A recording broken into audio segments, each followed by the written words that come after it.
से हॉलीडेज़ मिलती हैं, उसमें ये अपने घर आता है मोरना, और उस दौरान यहाँ पे ये दंगा हो जाता है और किस तरह से ये उसमें इन्वॉल्व होता है और कैसे कैसे चीज़ों को कंट्रोल में लाता है, और उसके बारे में पूरी जर्नी पढ़ा था और सुना भी था, क्योंकि मैं यारियाँ की शूटिंग कर रहा था, तो हम लोग आउट ऑफ इंडिया थे, और जब इंडिया आए तो पता चला कि मुजफ्फरनगर में इस तरीके से दंगे हो गए, और जो रीज़न था वो मतलब हिंदू और मुस्लिम के बीच में हुए, तो हम लोगों के लिए काफ़ी हैरानगी की बात थी, क्योंकि बचपन से ये सुना है कि मुजफ्फरनगर के जो हिंदू मुस्लिम्स हैं वो मतलब भाइयों से ज़्यादा बढ़ के प्यार है उनमें। तो बहुत शॉकिंग न्यूज़ थी हमारे लिए, ऑफकोर्स पढ़ा था इसके बारे में। भाई जी तो बहुत बहुत शुक्रिया, आप हमारा इंटरव्यू लेने आए हैं, तो हम बताना चाहेंगे कि मुजफ्फरनगर के वासियों के ज़रिए हम ये फ़िल्म के जो है आपको दिखाना चाह रहे हैं, आप तक पहुँचाना चाह रहे हैं, और आपको ये फिल्म पसंद आएगी। अच्छी चीज़ों पे हमने बेसिकली फोकस किया है कि जो भाईचारा है वो ख़त्म नहीं हुआ है, उल्टा और बढ़ गया है इस दंगे से।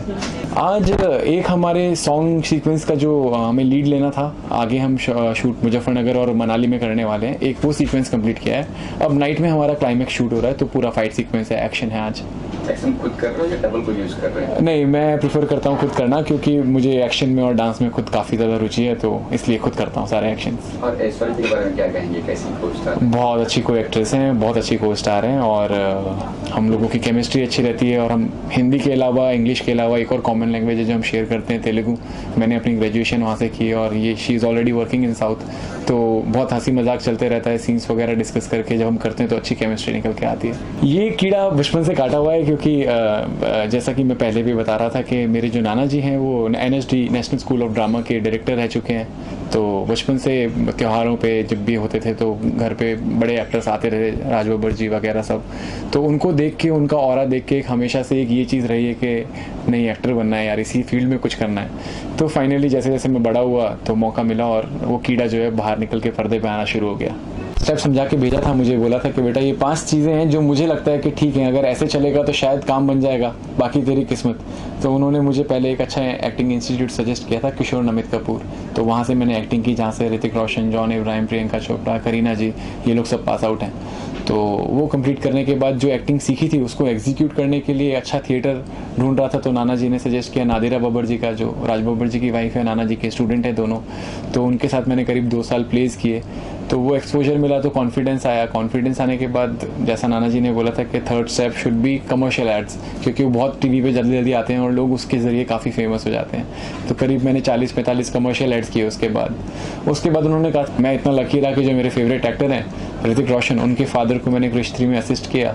उस दौरान देखा कि ऋतिक वगैरह और विवेक ओबराय जी, कंगना जी, प्रियंका, ये लोग कैसे एक्ट करते हैं, कैसे फ्रेमिंग को यूज़ करते हैं, कैसे लाइट्स यूज़ करते हैं, कैसे प्रॉप्स को यूज़ करते हैं, और कैसे इमोशंस को इमोट करते हैं। तो ये सीखने को मिला उस दौरान। उसके बाद उन्होंने बोला था कि ये सारी चीज़ें आप कर लोगे, उसके बाद जब आप ऑडिशंस कहीं से भी आपको कॉल आएगा तो आपका एक कॉन्फिडेंस लेवल इतना अलग होगा कि आप मूवी ग्रैब कर लेंगे। तो मैंने क्रिश के शूट करते टाइम जो पहले ऑडिशन दिया था वो था यारियाँ का, और बाय गॉड ग्रेस पहले ऑडिशन से काम मिल गया। जी बिल्कुल, इसमें एक सैड सॉन्ग है, एक रोमांटिक सॉन्ग है, एक छेड़ा छाड़ी वाला सॉन्ग है जो एक मार्केट में शूट किया है हमने, जो ऐश्वर्या और मेरे बीच में, और एक टाइटल ट्रैक है। तो हैं काफ़ी अच्छे गाने हैं, और हमने रियलिटी को दिखाने के साथ साथ थोड़ा सा कमर्शियली भी एक टच रखा है, जिससे कि पब्लिक को हर तरीके की चीज़ें मिले।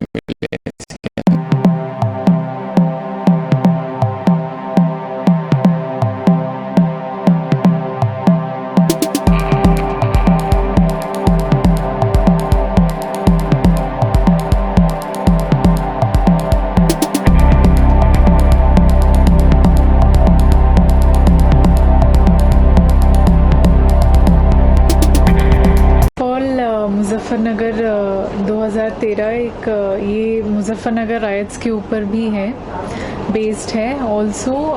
उसमें जो मेरा जो किरदार है उसमें मैं एक IPS ऑफिसर बनी हूँ।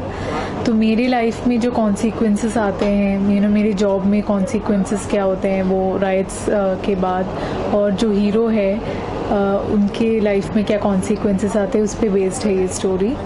जी मैं साउथ में काम कर चुकी हूँ करीबन 10 फिल्मों में, और मेरी शुरुआत मलयालम फिल्म से हुई है, और फिर मैंने कन्नड़ा और तमिल भी किया था। उसके बाद अभी बॉलीवुड में मेरी एंट्री हो रही है। तो पहली बार मुझे कोऑर्डिनेटर के थ्रू ही मेरी हरीश जी से मुलाकात हुई, जो हमारे डायरेक्टर हैं।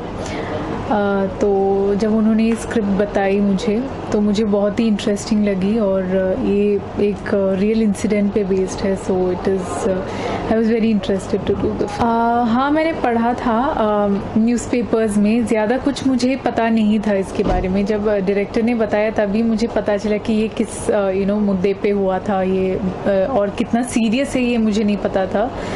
और जब उन्होंने बताया तो मुझे इसके सीरियसनेस के बारे में मालूम पड़ा। हमने किसी को भी पॉजिटिव या किसी को भी नेगेटिव नहीं दिखाया है। जो भी दिखाया है, जो हुआ है वो दिखाया है, और उसके ऊपर क्या कॉन्सिक्वेंसेस होते हैं, उसका जो परिणाम क्या होता है हमारे लाइफ्स में, वो दिखाया है। जो कैरेक्टर्स दिखा गए हैं, नहीं ऐसा कुछ हमने फिल्म में नहीं दिखाया कि वजह क्या है, ऐसा कुछ नहीं दिखाया है। जो हमने मतलब दंगे के ऊपर हमने ज़्यादा फोकस ना डालते हुए दंगों के बाद की जो परिणाम क्या हुआ है वहाँ पे मुजफ्फरनगर में एक्चुअली क्या हुआ था वो दिखाया है। तो मैं दंगे के ऊपर ज़्यादा बात करना नहीं चाहूँगी। आज का जो सीन था वो एक्चुअली हमारा जो सॉन्ग है, मेरा और हीरो का जो सॉन्ग, हमारा जो डुएट सॉन्ग है, उसके लीड सीन कैरेक्टर हम पिक्चराइज किया गया था। जब वो हीरो आते हैं तो, और मैं मार्केट से जाती हूँ तो हम एक दूसरे को देखते हैं और वहाँ से फिर गाना शुरू होता है। तो ये पिक्चराइज किया गया आज। बहुत अच्छा है, बहुत ही क्या कहते हैं, वेरी सपोर्टिव है एक्टर, और बहुत अच्छा, आई मीन सब एक्सपीरियंस्ड है यहाँ पे। तो ऐसे कुछ लग नहीं रहा कि हम सब पहली बार बॉलीवुड फिल्म, मुझे तो पहली बार है मैं बॉलीवुड फिल्म कर रही हूँ। तो जैसे साउथ में काम करते हैं वैसे ये बहुत ही सपोर्टिव है, सारे डायरेक्टर हो, प्रोड्यूसर और हीरो भी बहुत ही सपोर्टिव है। नहीं बिल्कुल नहीं, क्योंकि इंडस्ट्री में जो काम है तो वो मैं जानती ही हूँ। मतलब साउथ में भी मैं फिल्म कर चुकी हूँ, तो ऐसा कुछ मुझे तो नहीं बोला गया। मजाक मस्ती हाँ होती है, ऑफ स्क्रीन तो होती है, बट ये जो है बहुत ही इंटेंस फिल्म है और एक बहुत सीरियस मुद्दे पे होती है ये फिल्म। तो मेरा जो कैरेक्टर है वो आईपीएस ऑफिसर का है, तो ज़्यादातर मैं सीरियस ही रहती हूँ because of the character, but otherwise तो हाँ मस्ती मजाक तो चलता ही। जी आईपीएस ऑफिसर मंजिल सैनी से हमारी मुलाकात हुई थी शूटिंग से पहले। तो हमने 2-3 दिन की, मतलब हम ट्रेनिंग नहीं, मतलब मैंने उनसे बातचीत की कि कैसा है वो कैसे बोलती हैं, उनका मतलब वो नॉर्मल लाइफ में कैसी हैं और वो काम कैसा करती हैं। तो ये सब मैंने रेफरेंस लिए ताकि वो मुझे हेल्प करे मेरे जो इस कैरेक्टर को और अच्छा करने में। तो वो करवाया डायरेक्टर ने, उनसे मुलाकात करवाई ताकि मैं ये जान सकूं कि वो कैसी हैं, उनका जो कैरेक्टर है कैसा है और वो कैसे बोलती हैं, उनका चाल चलन कैसा है। तो ये सब बहुत ज़रूरी होता है एक आईपीएस ऑफिसर के कैरेक्टर को निभाने के लिए। तो वो हमने 2-3 दिन उनके साथ हमने बिताए ताकि वो हेल्प कर सके। फिल्म में 4 गाने हैं और एक तो टपोरी का जैसे टीजिंग सॉन्ग होता है हीरो हीरोइन का, और एक डुएट है, बहुत रोमांटिक सॉन्ग है, बहुत ही ज़्यादा गाने बहुत अच्छे बने हैं। तो हम लकी हैं कि हमें बहुत अच्छे गाने मिले हैं। तो पिक्चराइजेशन बाकी है तो वो भी अच्छे से हो जाए। नहीं बिल्कुल नहीं, कोई भी इंडस्ट्री छोड़ना नहीं चाहिएगा। ऑफ कोर्स आगे अच्छे प्रोजेक्ट्स मिले तो मुझे बहुत खुशी होगी, साउथ में भी और बॉलीवुड में भी। तो अभी मैं बॉलीवुड में कंसंट्रेट कर रही हूँ क्योंकि ये मेरा पहला फिल्म है और मैं चाहती हूँ कि बहुत अच्छा हो ताकि और भी अच्छे प्रोजेक्ट्स में कर पाऊँ बॉलीवुड में और अच्छा काम कर पाऊँ। मैं एक फुल ऑन रोमांटिक मूवी करना पसंद करूँगी क्योंकि अभी तो मुझे जो मिला है वो बहुत ही, उसमें भी रोमांस है। जैसे ये इसमें मैं आईपीएस ऑफिसर भी हूँ एज वेल एज मेरा जो लव ट्रैक है वो भी इक्वली इसमें इम्पोर्टेंट दिखाया गया है। तो अगला जो भी मैं फिल्म करना चाहूँगी वो इंटेंस रोमांटिक फिल्म करना चाहूँगी फुल ऑन सो वो मैं चाहती हूँ। वो तो नहीं सोचा है बट ऑफ कोर्स मैं सलमान खान के साथ सलमान सर से उनसे मिलकर उनके साथ काम मैं ज़रूर करना चाहूँगी।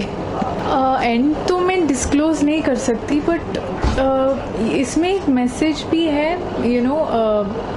ऑब्वियसली दंगे तो पॉजिटिव होते नहीं हैं समाज में, it is always spreads negativity. तो ये दिखाया गया कि किस वजह से दंगे हुए और दंगे क्यों बढ़ गए। उन्हें रोकना चाहिए था पर वो नहीं रोक पाए, तो उसकी वजह क्या थी वो सब फिल्म में दिखाया गया है। और मैसेज ये होगा कि ऑफ कोर्स दंगे कोई नहीं करना चाहिए, वो दंगे ना हो। हम चाहते हैं कि हमारी फिल्म से जो भी ऐसे प्रॉब्लम्स खड़े हुए हैं पहले, वो खड़े और ना हो। तो यही मैसेज है इस फिल्म के थ्रू। इसमें मेरा जो किरदार है एक नेगेटिव कैरेक्टर है जिसका नाम है सन्नी सिंह, और मूवी बहुत अच्छी है हमारी। मुजफ्फरनगर 2013 टाइटल ये नहीं है कि इसमें जो वहाँ पे राइट्स हुए हैं उसी चीज़ को दिखाया जा रहा है हमें। इसमें एक मैसेज है हम समाज के लिए। इसमें जो चीज़ें नहीं दिखाई गई हैं, जो रियल चीज़ जो हुई हैं वहाँ पे, एक दूसरे की मदद की है दोनों कौम के लोगों ने, तो वो चीज़ दिखाई इस मूवी में। हमारे जो राइटर हैं और हमारे प्रोड्यूसर हैं मनोज मांडी जी, बहुत अच्छी तरीके से लिखे। और जब ये मूवी का ऑफ़र आया मुझे, तो मैंने टाइटल सुनते ही मैंने हाँ कह दी थी इसके लिए, क्योंकि बेसिकली मैं मुजफ्फरनगर से ही हूँ। और बस बजरंगी में काम करने के बाद और उनको काम पसंद आया और मुझे बुलाया और बताया, मुझे पसंद आया और मैंने स्वीकार किया। लैंग्वेज अलग है, जो मुस्लिम लैंग्वेज है वो अलग है, जो दूसरे कैरेक्टर हैं वो सब अलग अलग लैंग्वेज है। ऐसा नहीं है कि एक ही लैंग्वेज है मुजफ्फरनगर की। लेकिन मेरा जो कैरेक्टर है वो दूसरा थोड़ा एक जो जाट टच से है, तो उस पर मैंने काम किया और मैंने ढूंढा उस कैरेक्टर को लैंग्वेज के लिए। तो मुझे मेरे प्रोड्यूसर ही मिले, तो मैंने उनके साथ रहा, अभी भी साथ हूँ। तो उनसे चीज़ें मिली, तो इस पर मेहनत की, तो अच्छे से मुझे लगता है, मेरा दिल कहता है कि अच्छे से वो चीज़ आई है निकल के। डायलॉग शुरू में डायलॉग है जो मुझे बहुत पसंद है, जो कुछ बंदे मेरे लेके आते हैं। एक बंदे को वो कहता है कि भाई जी मुझे ऐसे क्यों लेके आए, तो उसमें मेरा डायलॉग है, बैंड बाजे लेके आते पुप्पा लग गया है तुम्हारा। तो इस तरह की टोन है। नहीं, हरियाणा की टोन नहीं है सर, ये वो हरियाणा के लगाते हैं, यहाँ के नहीं लगता, बैंड बाजे। और सही अगर इसे बोलेंगे तो बैंड बाजे से लेके आते, तो ये है। तो ये कह रहा है कि बंदा बैंड बाजे, तो इसमें थोड़ा सा मात्राओं में अंतर है। नहीं सर, नेगेटिव नहीं था, नेगेटिव किरदार नहीं है वो किरदार जैसा जो समझाया था मुझे, जो बताया था कबीर सर ने, कि ये एक बंदा है जो बॉर्डर पे काम करता है, थोड़ा सा चिढ़ावा बंदा है, बस इतना बताया था मुझे। और वो फिर अच्छे से कराया और उम्मीद से ज़्यादा पसंद किया गया वो, जितना मैंने था कि मैंने अपना 100% दिया है। और मेरे डायरेक्टर खुश थे, सब चीज़ अच्छी थी, तो मुझे लगा कि मैंने अपने अच्छे से काम किया। और मुझे जो लगता है उम्मीद से ज़्यादा पसंद किया गया। उस कैरेक्टर के बाद ही मुझे 1-2-3 मूवी कर रहा हूँ मैं, तो बिना ऑडिशन के ही ये उसके थ्रू काम मिला। ये जो कैरेक्टर कर रहा हूँ मैं मुजफ्फरनगर 2013 में, ये एक नेगेटिव कैरेक्टर है। इतना भी नेगेटिव नहीं है, ये अपने पिताजी के इशारों पे चलने वाला बंदा है और ये इस तरह का नेगेटिव कैरेक्टर है। और मैं जो मूवी कर रहा हूँ उसमें नेगेटिव कैरेक्टर नहीं है मेरा, उसमें अलग है। तो मैं खुश हूँ कि मैंने एक कॉमिक कैरेक्टर मिला, मुझे एक नेगेटिव है, दूसरा एक और 2 मूवी कर रहा हूँ उसमें पॉजिटिव कैरेक्टर है। तो खुश हूँ मैं, अलग अलग चीज़ें करने को मिल रही है मुझे।